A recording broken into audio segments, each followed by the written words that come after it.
आजची कथा आहे नजर. आज घरात पार्टी. हो, कारणही तसंच आहे. आमच्या अमेयला 96% मार्क्स मिळालेत 10वीला. आहेच माझं लेकरू हुशार, कष्टाळू आणि देखणं. नको बाई, माझीच दृष्ट लागायची. किती लोक येत आहेत, किती कौतुक चाललंय त्याचं. मला तर स्वर्ग 2 बोटच उरलाय. अरे, नीलू आलीच. किती गोंजारती अमेयला. डोळे वेगळेच चमकतायत. सारखे पापे काय, कुरवाळणं काय, जरा अतिच करते नेहमी. मला अजिबात आवडत नाही. तसं तर सगळे तसंच करतायत, पण नीलू असं का होतं? असं वाटतं दृष्ट लागेल तिची. खरं आहे ना, नीलूच्या लग्नाला 14 वर्ष झाली. मूल नाहीये तिला. अमेयवर फार जीव आहे तिचा. आमच्यापेक्षा बरीच चांगली आहे तिची सांपत्तिक स्थिती. हौसमौस चालू असते नेहमी आणि अमेयला नेहमी काहीतरी देतच असते. कधी कधी खायला करून आण, कधी गिफ्ट दे. मला नाही आवडत ते.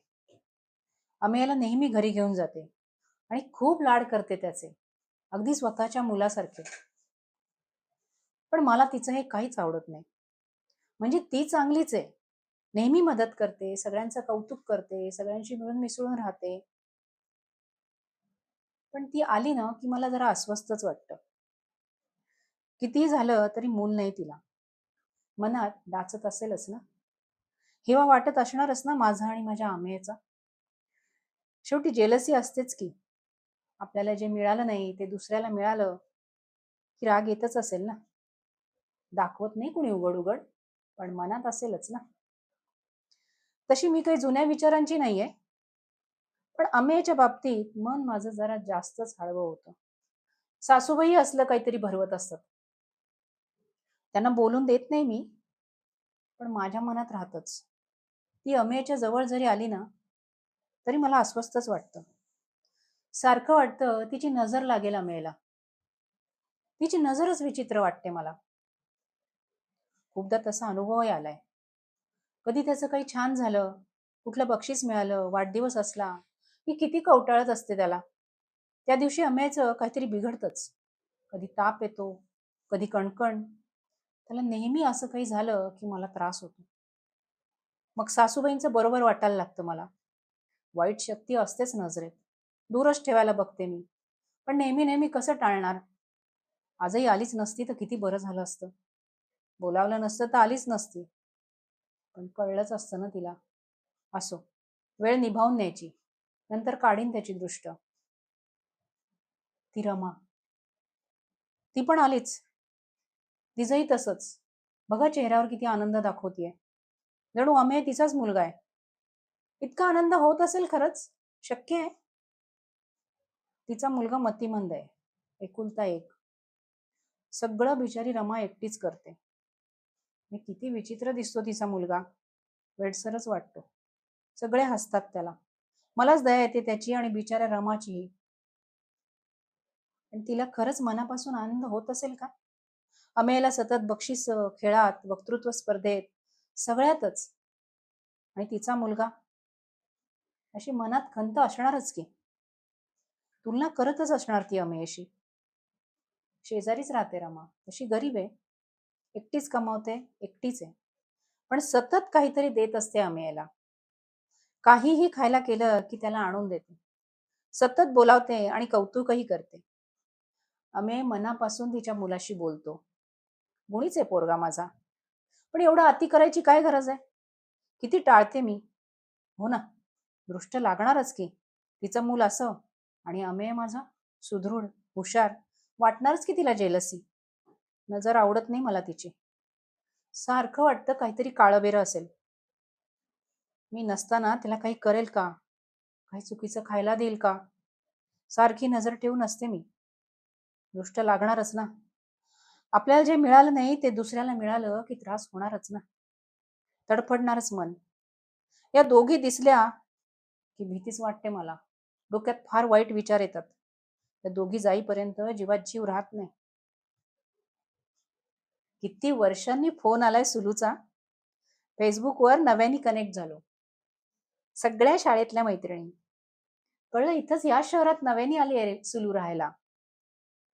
फोनवर किती उत्साहाने बोलली.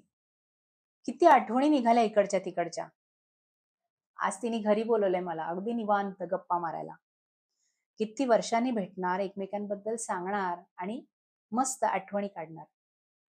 शाळा सुटल्यापासून एकमेकींबद्दल अजिबात काही माहिती नव्हतं. पण सुलू, शी, कसली बेंगरूळ होती ती. अगदी मेंगळट. काहीच जमायचं नाही तिला. कसली भेदरट. सारखी मला चिकटून असायची. बाणगुळच म्हणायचो आम्ही तिला. मदत करायचो तिला, पण चिडचिडही करायचो. किती रागवायचो तिला. आपल्यासोबतची तिची मैत्री म्हणजे चेष्टेचाच विषय होता. खरंच होतं तसं. मी फार स्मार्ट आणि हुशार होते. सगळ्यात भाग घ्यायचे. मला सगळ्यात बक्षिसं मिळायची. बोर्डात आले तेव्हा किती कौतुक झालं सगळीकडं. सुलू कशी बशी पास झाली. भेदरट होती फार. सगळीकडे ढकलावं लागायचं तिला. आणि माझी पाठ सोडायचीच नाही. मी फार मोठी डॉक्टर, इंजिनियर होईन असं वाटायचं सगळ्यांना. खूप अपेक्षा होत्या माझ्याकडून. मी होतेही तशी खूप धाडसी. आम्ही दोघी म्हणजे दोन टोकं होतो अगदी. तिला काही शिकव म्हणून तिची आई सारखं मलाच सांगायची. कशी असेल आता सुलू? काहीतरी थोडंफार शिकून बसली असेल संसार करत.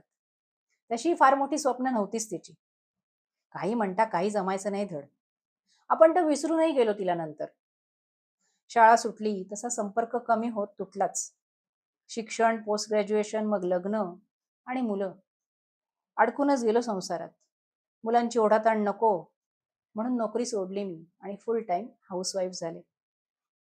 आधी गरज म्हणून आणि नंतर मग करावंसं वाटलंच नाही म्हणून. उभारीच राहिली नाही काय करायची. शिक्षण, जिद्द संसारात कुठल्या कुठं हरवून गेली. सगळी ध्येय तशीच राहिली. नवरा कमावतोय चांगलं, तसं सुखावस्तूच आहोत. माझ्या घरी असण्याचा अमेयाला मात्र खूप फायदा झाला. खरं तेच कारण होतं. एवढी शिकलेली आई ट्युशन्स कशाला लावायच्या. किती अभ्यास घेतला त्याचा. पोरांनाही लाज राखली.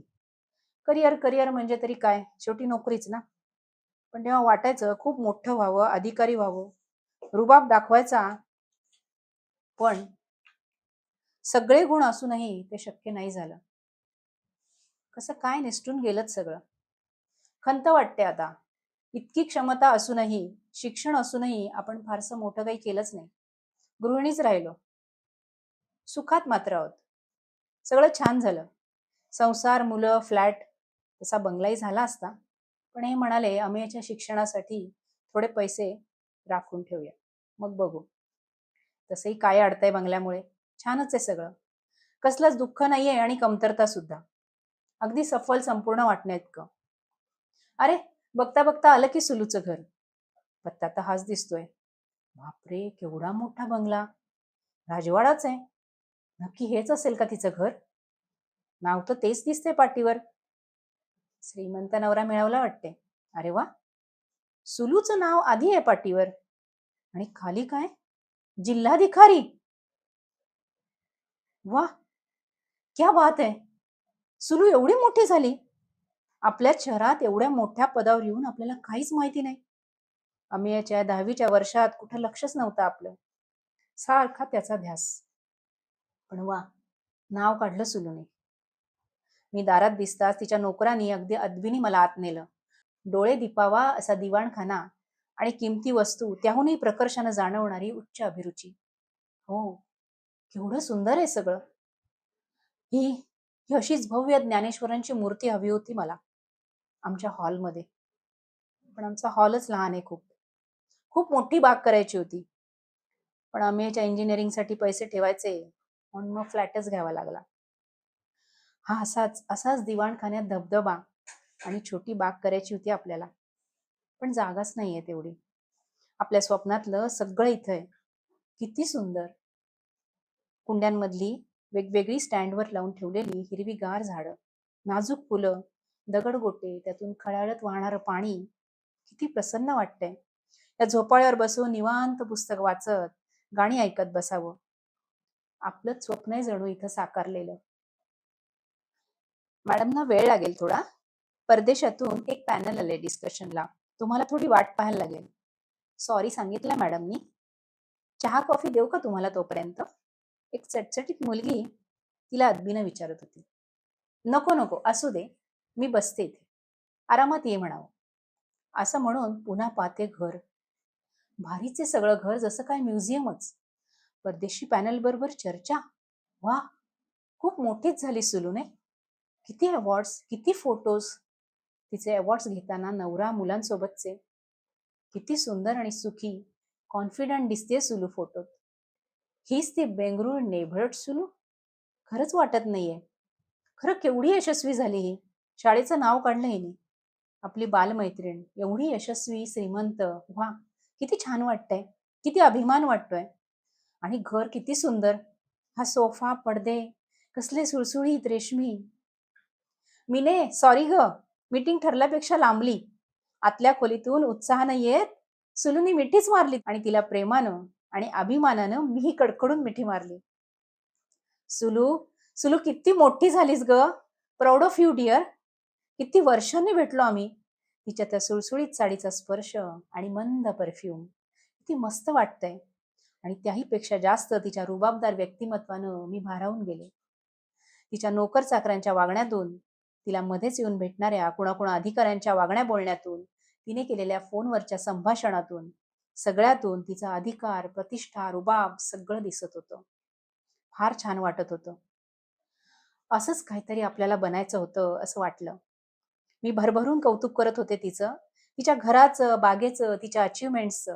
किती बोलू आणि किती नको असं झालं होतं मला तिच्या यशानं. आणि कित्येक वर्षांनी ती भेटल्यानंतरही खूप भारावल्यासारखं वाटू लागलं. ती हलकेच हसून सगळं नम्रपणे स्वीकारत होती. इतरांशी बोलतानाचा रुबाब मात्र माझ्याशी बोलताना गायब व्हायचा. ती जुनीच सुलू व्हायची, पण स्मार्ट सुलू. मी तिला माझ्याबद्दलही सांगितलं. नोकरी सोडल्याचं, अमेयाच्या यशाचं, सगळं भरभरून. आणि तीही ते कौतुकाने ऐकत होती. बोलता बोलता मला जाणवली आमच्यातली तफावत. मी जे बोलत होते त्यातून. मला जे व्हायचं होतं ते सुलूला मिळालं. तीच सुलू जिला माझ्याशिवाय 2 पावलंही चालता येत नव्हतं. एवढी हुशार असूनही तिच्या तुलनेत मला काहीच करता आलं नाही. माझं असं ना कर्तृत्व ना काही. तिच्या पुढे आज मी खूप सामान्य होते. हा फरक मला जाणवला. मला तिच्या यशाचं खूप कौतुक होतं, पण बोलता बोलताच माझी नजर तिच्या नजरेत रेंगाळली. मी माझ्या आत नजरेत खोल डोकावून पाहते असं उगीचच वाटलं मला. सुलू खूप पुढे गेलीये माझ्या. मी खूप मागं राहिले. मला जे जे हवं होतं ते सगळं हिने मिळवलंय, कित्येक पटीनं. मला खूप आनंद होतोय. पण पण ती का पाहते माझ्याकडे असं? माझा आनंद तिला खोटा तर वाटत नाहीये ना? का मी अधाशासारखी तिची प्रत्येक वस्तू हात लावून पाहिली हे तिने पाहिलं असेल? तिची ती रेशमी साडी, उंची दागिने आणि मी नेहमीच्या पंजाबीत.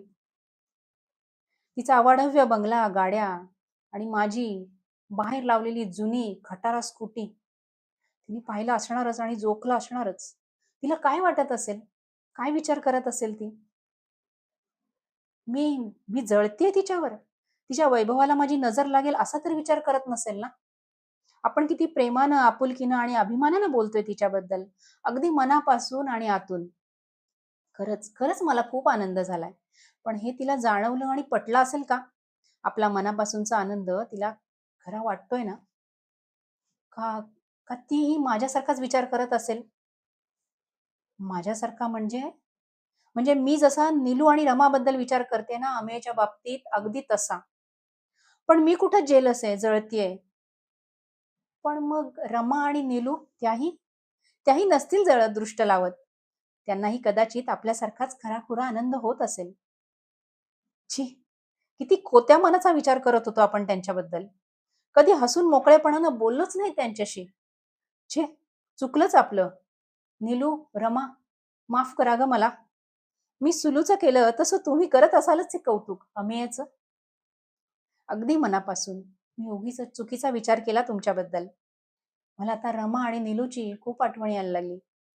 किती मूर्खासारखा, अशिक्षितासारखा विचार करत होतो आपण. ते आपल्या मुलाचं एवढं मनापासून कौतुक करतायत, त्याला माया देतायत, असं असून करंट्यासारखं आपण दूर ठेवत होतो त्याला त्यांच्यापासून. छे छे! खूप चुकलं आपलं. खरं तर आपण नेहमी मध्ये असतो. एक बाजूला उंचवटा आणि दुसऱ्या बाजूला खोली. आपण नेहमी श्रेष्ठ असतो एखाद्यापेक्षा आणि दुसऱ्यापेक्षा कनिष्ठ. वेगवेगळ्या आघाड्यांवर. नेहमीच असणार कुणीतरी मागे, कुणीतरी पुढे. मग पुढे असणाऱ्यांबद्दल जेलसी आणि मागे असणाऱ्यांबद्दल तुच्छता कशाला हवी? प्रत्येकाची अचीवमेंट्स, अडचणी, कमतरता वेगळ्या वेगळ्या. तुलना होत नसते. करीत सुद्धा नसतील सगळे. आपण मात्र छे, चुकलंच आपलं. सुलूला घरी यायचं निमंत्रण देऊन मी परतले. आता लगेच भेटणारी मी रमाला आणि नीलूला. अगदी मोकळेपणाने. कितीतरी वर्षांनी सगळं हे ओझं टाकून. आता माझी नजर साफ झालीये. श्रोते हो, आजची कथा होती थेंबातला समुद्र या पुस्तकातली आणि लेखिका वैष्णवी अंदुरकर. या पुस्तकातल्या कथा आधुनिक असल्या तरी मानवी मनाचा, अंतर्मनाचा शोध घेणाऱ्या आहेत. आणि या वेगवेगळ्या कथा आहेत, खूप छान आहेत. पुस्तक मिळालं तर नक्की वाचा आणि आपल्या ऐकाल तरी वाचाल या चॅनलला नक्की लाईक करा, शेअर करा आणि सबस्क्राईब करा. पुन्हा लवकरच भेटूया अशीच एक छान कथा घेऊन. तोपर्यंत ऐकत रहा